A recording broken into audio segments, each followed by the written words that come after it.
लोगोफोर आङो दिनैहाय नैबे चिरां डिस्ट्रिक्टनि सिङावनो थानाय मोनसे रनिखाथा थानानि बेन्दोङाव थानाय मोनसे गामि बे गामियानो जाहैबाय सालगुनाय बे सालगुनाय जायगायावहाय मोनसे ओरैबायदि मैखोम माने बानलु सिब्र गायदों बेनिखायनो आं बेवहाय दंफैयो नै आं एसे मालिकजोंहाय एसे सावरायलायनोसै नोंथांमोना नायलांबानो जाबाय आदा बेवहाय हाया ओरैनो खय बिगासो दङ ओरैनो मथा मथि हायालाय 7.5 बिगा दं 7.5 बिगानिफ्राय माखासे बुस्थुआ माखासे ओरै गयबो दङ आरो बेखौ नागारना मथा मथि 6.5 बिगा दं 6.5 बिगा औ गासिबो बे बानजुनि बे बानजुनानो औ बानजु सिब्र मा बानजु सिब्र बानजु सिब्र होनोलै आच्छा दा बेवहाय मा मा होदों जेनेबा होनायनि माबाखौथ' ओरैनो हासार होबाय हासारा माबा दाउ बयलारनि खि होदों औ दाउ बयलारनि खि ओमफ्राय बिदिनो एसे बेमार जानाय समाव बिदिनो माबाफोर मेडिसिनफोर सारबाय औ आरो गुबुन हासारथ' होनाय जायाखै गुबुन बिसाक्ट बुस्थु होनाय जायाखै दा मोनसे खोथाया जाहैबाय मा दुखुनांथावा नै दाखालि एसे बार फैदोंना बे बारा बिराद नस्थ' खालामबाय आरो मथा मथि हनै बे साहाजोंनि लाइनाव हनै बेजों थिख्रा थैनाय जादों गायो हरैहाय ने औ माने बानलु सिब्रुआ एसे बार बारब्लानो एसे गेस्रेम नालाय माबालै माबा मा होनो गुदियावहाय जाब जाब फेंखा होनायालाय बे फेंखायावनो गाखायो दहाय फुङावहाय फैजेननानै नुफैबाय आं बिराद फिथाइ गोनां फांसे बायबाय बायदों बायनानै रानखाबाय आरो रहायखाबाय ओरै बादेंलायलाय होना थाखाय 20था दंमोन फिथाइया 20था दंमोन औ 20थानि बाराबासो बे बिबार गोरलै गोरलैखौ लायाखै आरो गिदिर गिदिर खाजाथावआनो बायबाय 8थासो दङमोन माने दा ओरैनो आदाया बेखौहाय मावनाया बोसोरबेसेसिम जाखो दा देग्लायसो गोदान ना सिगांनिफ्राय मावबोबाय देग्लायसो प्रथम माने डाइरेक्ट आंथ' होनना बुंथ'लै आङो मावग्राफ्रा फिसाफोर जाहैबाय औ गारजेन हिसाबै बिफा हिसाबै जाहैबाय औ हायाथ' आंनियानो जाहैबाय खिन्थु बे हायाखौहाय फिसाफोरखौ एसे उन्नति जाथों होननानै ओरैनो हगारना होनाय जादों आरो आं पार्टनारशिप ना न'नि हारसिं पार्टनारशिप गायदों 3 थाखा फैसानि खोथा औ थाखा फैसानि खोथा दं थाखायाबो थांबाय ओमफ्राय फिसाफोरनि बुंनाय बायदिब्ला 2.5 लाखसोनि बारा 2.5 लाखसो थांबाय बे जायगायाव बारा समसिमाव थिनलाङा दोनदों खासा लेबाराथ' मावगासिनो दं हाबगासिनो दं लेबारफ्रानो ओमफ्राय गाबोनसिमावहाय मा जायो आं मैया दाखालि बुंदोंमोन गेजेराव लांनो होननानै जों खृष्टान हिसाबैहाय जोङो आबादखौ मोनोब्ला माने फार्स्ट टाइम प्रथम फिथाइखौ माने इसोरनो होग्रोनाय जायो नालाय बेखौ आं दा बेलासि नङाब्लाबो आं गाबोन फुङाव खागोन गेजेरावहाय होजेननाय जासिगोन गेजेराव होजेननाय जागोन गाबोन होगोन गाबोन सानडे ना गाबोन होनायसै जोबोद मोजां जादों होमब्ला ओरै थिदो आदा नै होमब्ला थाइबायानो ने बेयावथ' गैबावासै फिथाइयानो गैया नैबाव बाव फिथाइ गैया दङ नै एसे गाहायावहाय दङ नै दासो बहर थाइफुनायलै बिबारानो दासो बहर बारगासिनो दङ नै बै जिनिसानो माबा बयलारनि गोहोसोलै बिना माने एसे बार बारब्लानो माने ससंगा फेंखा माबायदि होदों नै फेंखाया उदैयावहाय नैबे नायफैदों एसे बार बारब्ला नैबे थाल्ला गाबायथाय बेबो गाबाय बानलु सिब्रनि आखला बिदि माने गुदियावनो दालाय खाखायो नै 1 2 3 4 5 दालाय मोनथामखा दा दालाय मोनथाम बेयाव फिथाइ दंजोबथारो आरो एसे एनै ओमफ्राय बार बारनानै बे ओरै थांबायथाय बे गाबायथाय बे रानबायबो रानबाय माने गेस्रेम जिनिसा माबा बयलार दाउनि जेरै आथिङा गिदिर बिफाङानो माने जेरै बयलार दाउआ देरलाबायो सस्रंगायैहाय थिग बेबायदिनो बेबो बानलु सिब्रुआबो देरलाबायो नै बे रानदों नै गादोंना नै बे रानदों नै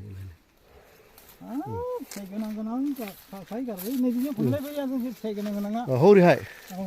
जों होमब्ला हरैहाय नायदिनि लेबाराथ'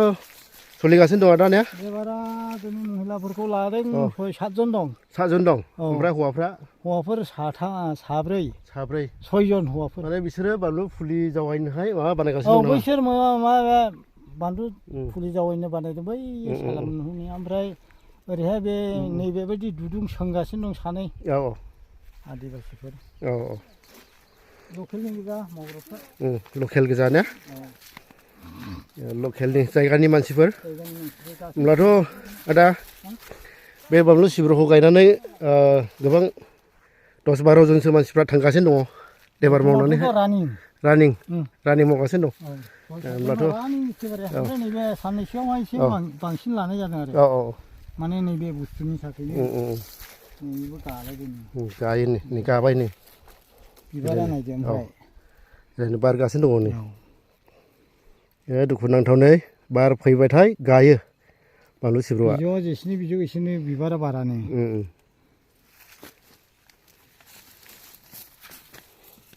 नै बिनानावफोर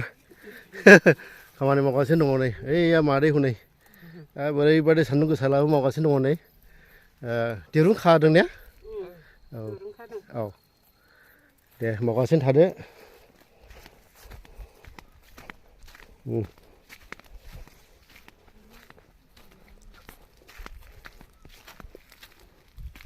बिबारनि सारदों सानाखै आदा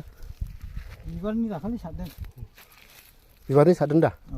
बिबारनि सारदों फिथाइनिबो सारदों औ फिथाइनिबो सारनो थांदों लावबावबाय आच्छा ओरैनो बेवहाय मा गायगोन आदा बेवबो बे बानजु सिल्लि माबा मा होनोमोनलाय बे बानजु नायदाव माने किंसिलि नङा बानलु सिब्र' नङा बेखौ ला माबा गायनाय जासिगोन बानलु गोलाव बे माबाया नुन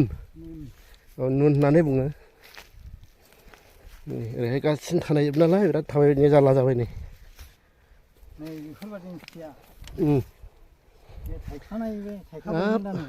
बिराद दुखुनांथावना नै थाइबायमोन नै दंलाबायो नै ओमफ्राय ओरैहाय बोरै थाइसिनदों आदा थाइसिना नैबे बुस्थुखौहाय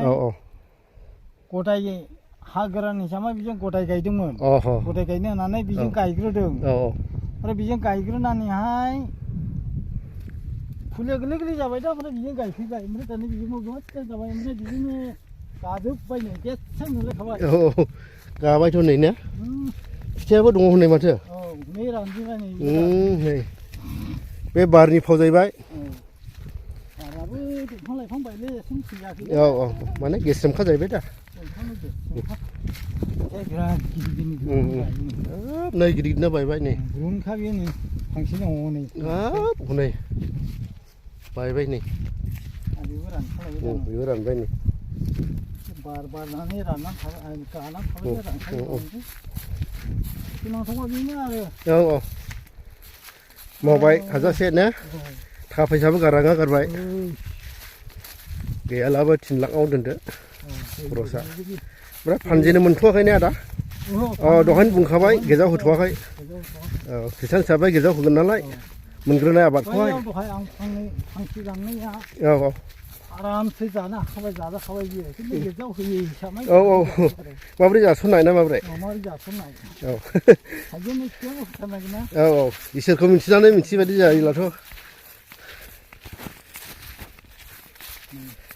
नै बबो बायदों नै गैखाले फांसेया नै गैले नै बायबाय दुखुनांथाव बेबायदि निरासा मोनो ने आदा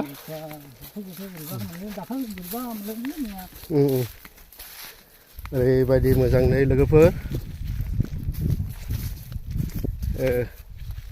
बाजै बागाननिफ्रायनो थांनो बालायखाबाय आं ओइया बाजै हनै बाजै बेरायगासिनो दं मावफागासिनो दं बाजैयाबो आच्छा आदा गुबुनफोरखौ मा होननानै बुंनो सानो बागान गायनांगौ ना गायनाङा बागान गायनांगौ गायनाङा माने जोंनि बर' हारियालाय बे बागाननि मानसिखा जाहैबाय दा बागाननि खेथियक मानसिफोर खेथियक मानसि बिजनेसथ' रोङा बे हिसाबैनो जोंनि बर'फ्रा जायनो हायो बेनो मावना जानांगौ जायखिया आबाद जोंनिबो बेखौ बिजनेस गैयि हिसाबै फिसाफ्रा बिदिनो लोगो लानानै सिगां बयलार एसे फार्म खालामदोंमोन बेनिफ्राय एसे साबसिनाव फैयो खोमा होननानै बे माबा खालामदों दा नुनायावलाय बिराद मोजां बेबो जुदि माबा जाथाराब्ला बारजों माजों जेबो जायाब्ला बेबायदि माबा गैया आरोखि ओंखायनो रायजोफोरखौबो बिदियाव थुलुंगाना होनांगौ जायो मावनांगौ मावनांगौ जोंनि बर'फ्रा अभाबि जानो नाङा नैबे 4 बिगा गायबावनायसै लोगोफोर हनै बेवहाय ट्रेक्टर हालेवगासिनो दंमोन दहाय दा थांबाय ट्रेक्टरा बेवहाय आरो गायबावनाय जासिगोन बेवहाय मोनसे नुन होननाय मोनसे जोलैखौ गायनाय जागोन बानजु नागिदाव बिनि थाखाय हासाराव बानायखाबाय फुलि बानायनांगौआ हासाराबो रेडि जाजोबखाबाय ना बेखौहाय उनावहाय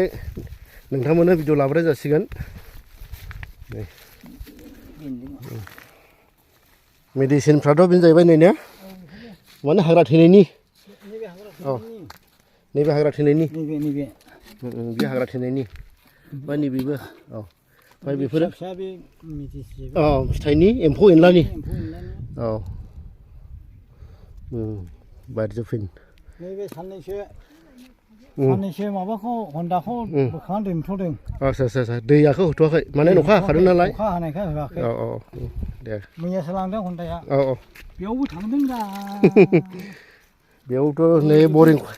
बरिं खुरनायबोथ' बिराद खरस थांबाय बरिंखौ बानायनायावनो 21,000 थांबाय माने 600 करि फुट हाब फुट हिसाबसोबाव ओमफ्राय बिसोरबो ओरैबायदि जादों नैबेयाव खुरदोंमोन नालाय बेथ' दोसननो हायाखिसै सानथाम आदा बेलाया ओरैनो माविन ओमफ्राय उनाव नै जायगाबो माबादोंसो बेवहाय 35 फुट हादों बेवहाय बैयालाय 28 फुटना हाखाखै रानना दा बे राननालै 3 घन्टा 4 घन्टा गाहाम बोब्लाबो रानना माने माबा पाइपआ सिंगेलै होमब्लाबो बरिंआ हासुङा एसे गिदिर जाबाय नालाय रानना दा नै ओरैहायबो नै सानथालि लेबारफोर सानै दङ बिथांमोनाबो मावगासिनो दङ नै ओरैबायदि मावो सान्दुं अखा कन्टिनिउ मावोनो बिसोरो ओरैबायदि मावगासिनो दं दा बे मा न'बाव इयो बेयाव मा खालामनाय जागोन दहाय मा बिफां मा नुन बानजुखौ फुलि खालामगोन बेयाव आच्छा जोबोद मोजां नुन माबाया जोलैया माबाखाबाय मा होनो हासार लाबोखाबाय बेयाव सोनानैहाय बहाय दोननायसै माने दहाय बैयावहाय जि ट्रेक्टरजों हालेवनाय दिन्थिदोंमोन बेयाव गायनाय जागोन मोनसे जातफ्राव बेनो जाहैबाय नुन बानजुद नायदाव ओरैबायदि थाइखायो नायदावनो नै मावग्राफ्रा खालायगासिनो दं नै आदामोन गुमैमोन मा होननो सानो आदा बे बागाननि सोमोन्दै बागानाथ' जोबोद मोजां आरो बे बानलुखौ गायफैनानै बहुद लेबारफोर थांदों मा हौवाफोर मा हिनजावफोर दा जोंबो दिनाव जानायबो मोनजायो ओमफ्राय 500 थाखा हाजिरा दा जोंबो बहुद सहाय मोनदों दा बेनिखायनो जायफ्रानाखि थाखा फैसा गारद्रोनो हायो बेफोरबायदि खेथिखौ मावनाया मोजां दा ओरैहाय सोर मावनो गुमै नै बे न'खौहाय बानायगासिनो दङ नोंथांमोना गुमै बेखौथ' जोंनो बानायगासिनो दङ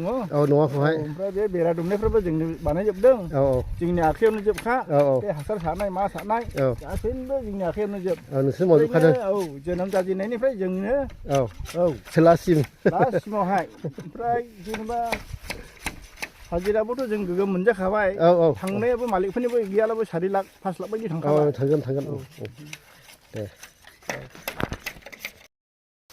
अब्ला जोङो दोनथ'नोसै लोगोफोर नोंथांमोना जुदि बे भिडिअखौ मोजां मोनदोंब्ला नोंथांमोना सापर्ट खालामनानै जाबाय दा बेवहाय खेंसिलि गायदों नै बानलु सिब्र' बेखौनो आं नोंथांमोननो दिन्थिफैबाय अब्ला जोङो दोनथ'दिनि भिडिअखौ बारा गोबाव खालामला हामबायसै